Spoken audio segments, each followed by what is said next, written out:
Because Muhammad was demon-possessed and also under the control of black magic, he went mad and produced some of the most crazy and irrational teachings ever known. Muhammad taught spitting to the left stops bad dreams. In Sahih Bukhari we read, narrated Abu Karta, the Prophet said, "A good dream that comes true is from Allah, and a bad dream is from Satan.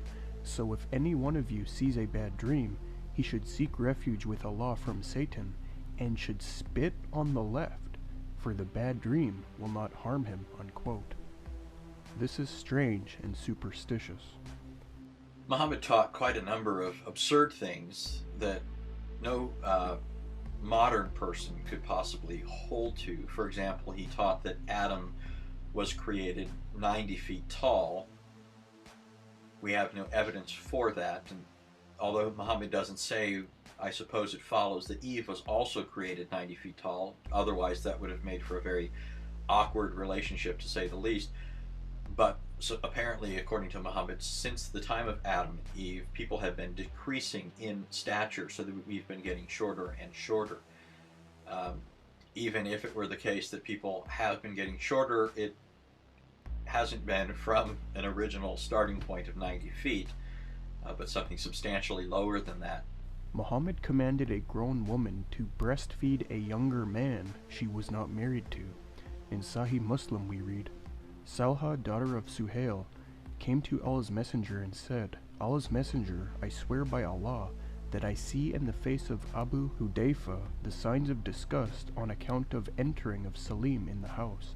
Whereupon Allah's messenger said, suckle him. She said, he has a beard. But he again said, suckle him, and it would remove what is there, expression of disgust, on the face of Abu Hudayfa. This is twisted. Moreover, Muhammad taught some adult breastfeeding is okay. In fact, Muhammad's wife Aisha claimed verses discussing this in the Quran got lost, thereby corrupting the Quran. Quote, Aisha reported that it had been revealed in the Holy Quran that 10 clear sucklings make the marriage unlawful, then it was abrogated and substituted by 5 sucklings, and Allah's apostle died, and it was before that time found in the Holy Quran, and recited by the Muslims. Unquote.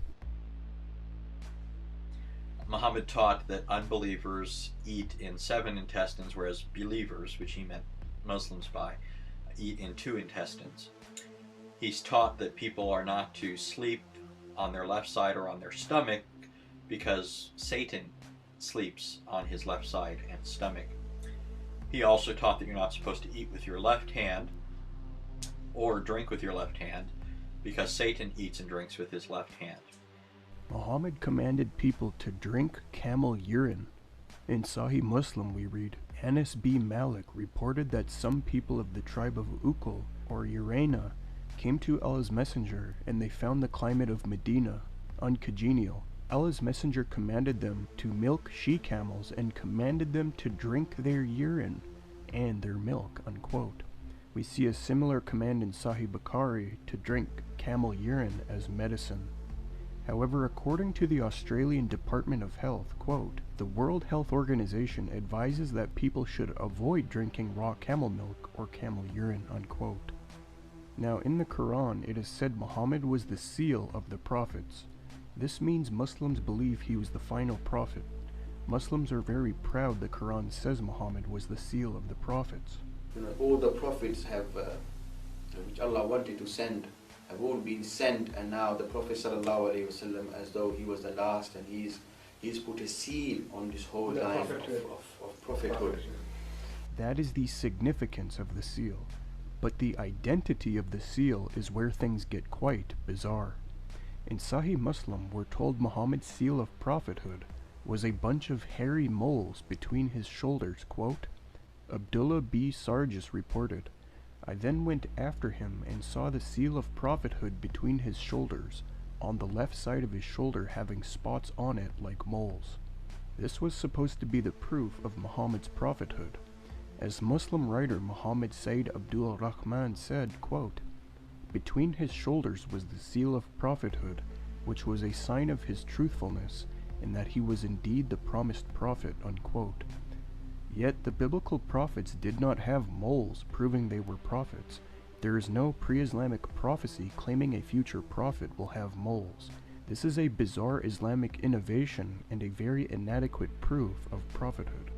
Muhammad taught that people who listen to music run the risk of being crushed by Allah with a mountain. Allah could make a mountain crush over them, or he may turn them into apes and pigs. This, of course, is Darwinism in reverse. He taught that you're to inhale water up your nose and blow it out after you've slept, when you wake up from a nap or from sleeping overnight, because Satan lodges in your nose. No doubt he's sleeping on his left side or on his stomach up there, but in order to get Satan out of there, you're supposed to exhale water violently from your nose. Although embarrassed Muslims interpret this in different metaphorical ways to defend Muhammad, it should be noted the distinguished Muslim scholar Muhammad Khan explains this hadith saying, quote, "We should believe that Satan actually stays in the upper part of one's nose, though we cannot perceive how." In another hadith in Sahih Bukhari we read, quote, narrated Abdullah, "It was mentioned before the Prophet that there was a man who slept the night till morning after sunrise. The Prophet said, 'He is a man in whose ears or ear Satan had urinated,'" unquote. Muhammad taught men in heaven will have eternal erections. In Sunan ibn Majah we read, quote, "Abu Umama narrated, the Messenger of God said, everyone that God admits into paradise will be married to 72 wives. 2 of them are virgins, and 70 of his inheritance of the dwellers of hell. All of them will have a pleasant vagina, and he will have a sexual organ that does not bend down." This shows Islam is not from a holy God,